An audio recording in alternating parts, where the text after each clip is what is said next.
Hey guys, and welcome to Unit 8. We are walking away from the polygon triangles that has 3 sides, and we're going to walk in and embrace a quadrilateral, which has 4 sides. So this unit is all about polygons, and we're starting the unit talking about quadrilaterals. So everyone should have this sheet on their desk. I'm going to show you how to use the sheet before we jump into the notes. Okay? So before we jump in, for our purposes, there are actually 2 definitions to a trapezoid.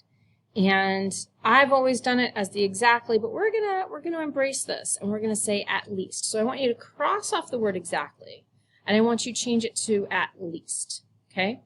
So you are a trapezoid if you have at least one pair of parallel sides. So what that means really is you're also going to kind of draw an arrow this way between the parallelogram and the trapezoid. So make these changes to your sheet. And then I'm going to talk about how to use this sheet. So everything on this page is a quadrilateral. And what I'm going to do is I'm going to say, first thing we're going to talk about today, for example, is a parallelogram.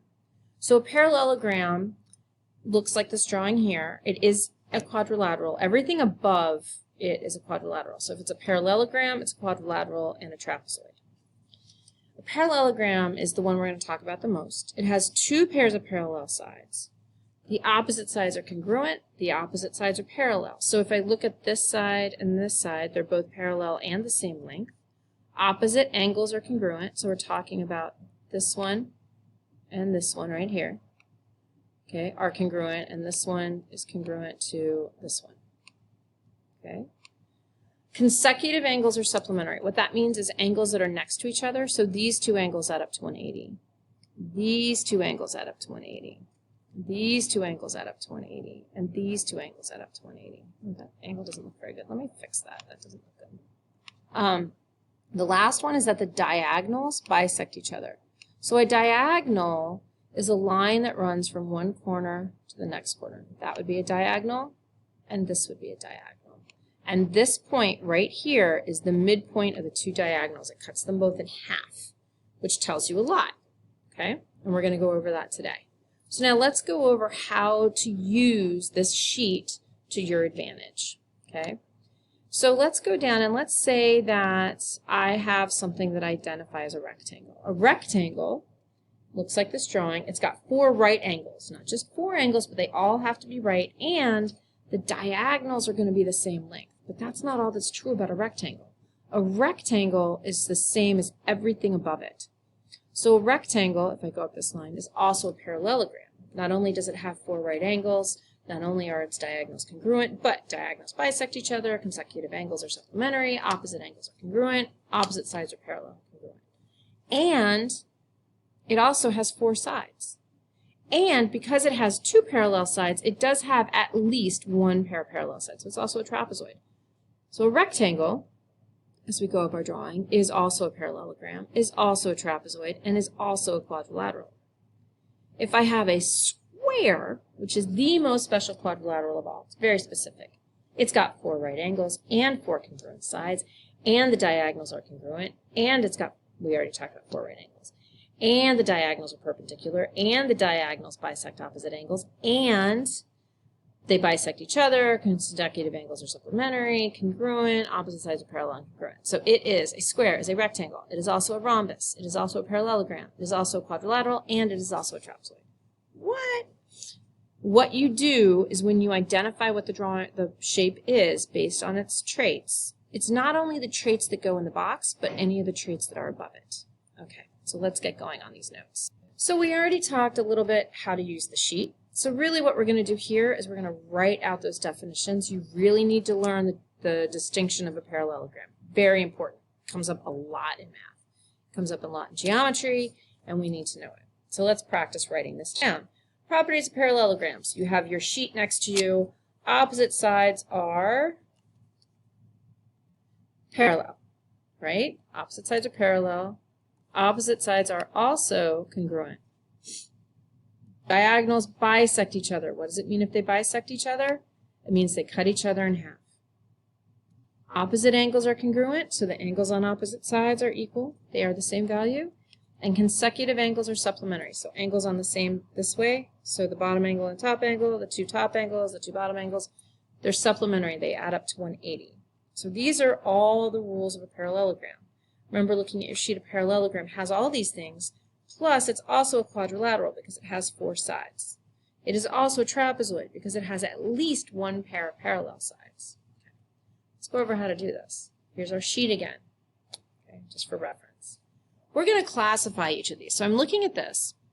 Look at your sheet to the side. It's got 4 right angles and but not congruent sides, so it must be a rectangle. Okay, so if it's a rectangle, looking at your sheet, you've got a rectangle, so it's a rectangle, a parallelogram, a trapezoid, and a quadrilateral, right? It's got all those traits. So looking at my list, I'm going to highlight, identify it's a rectangle because it has right angles, but not all the sides are congruent. And then I pick everything above it, parallelogram, trapezoid, and a quadrilateral. Let's try number 2. Number 2, all the corners are right angles and all the sides are congruent. That's very special. That's a square, right? Squares are the only ones that have the right angles and 4 congruent sides. So it's everything above it. So it's a square, a rhombus, a rectangle, a parallelogram, a trapezoid, and a quadrilateral. Let's look at the next one. All that I have here are 4 congruent sides. So I'm going to look down on my sheet for where it says 4 congruent sides. My angles aren't necessarily congruent, but my sides are congruent. Oh, wait, that's a rhombus. So I'm going to pick rhombus. You can't go vertical. You can only go up. It's going to be everything above it. So it's a rhombus, not a rectangle, because that's on the same line. So it's a rhombus, a parallelogram, a trapezoid, and a quadrilateral. You get it? Okay. So now what you're going to do is you're going to do 4 and 5 on Edpuzzle. So let's go ahead and do 4. Those arrows mean they're parallel. So those sides, opposite sides, are parallel and congruent. 1 pair of opposite sides are parallel and congruent. Okay, and then look at number 5. It's just like number 3. I think it's got all the sides marked as congruent, but that's about all it's got. So go ahead and do that on Edpuzzle. All right, number 6 and number 7. Practice drawing a picture. We're going to make you do this over and over and over again. So I'm going to draw the first one with you. Okay, number 6. I'm going to say, choose all answers that describe the quadrilateral VWXY. So I'm going to draw it. I draw a 4-sided shape. I'm going to label it VWXY. Now I'm going to fill in my values. VW, they tell me, is 55. WX is 67. That's my length. XY is 45. And VY is 33. Now I'm going to fill in my angles. Angle V is 143. Angle W is 46. Angle X is 95. Angle Y is 76. Well, let's go through and see. It's got 4 sides, so it's quadrilateral. Doesn't say any of my sides are parallel, so I can't use that. None of my sides are congruent, none of my angles are congruent, so it's only a quadrilateral. It's the only thing I'm going to highlight. You're going to do the exact same thing for number 7.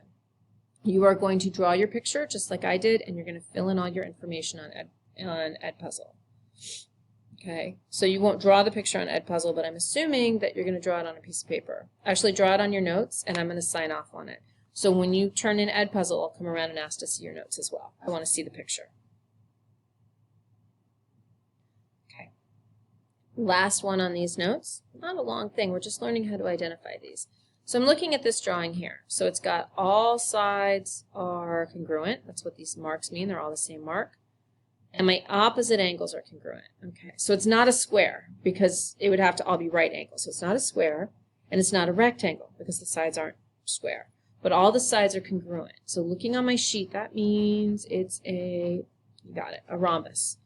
And everything above. So I'm looking on my sheet again.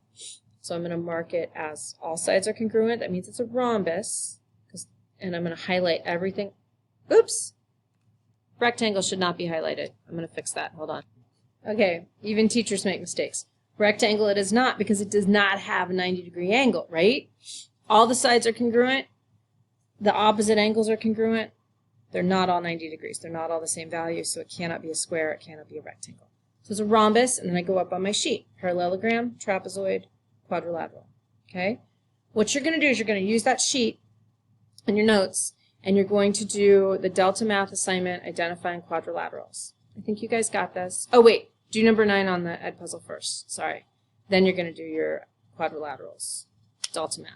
Make sure when you finish the Ed puzzle that you let me see your notes. I want to make sure that I sign off on it so that I can give you full credit on the Ed puzzle. Okay? Thanks, guys. And if you have questions, you know you got to ask us, right? That's what we're here for.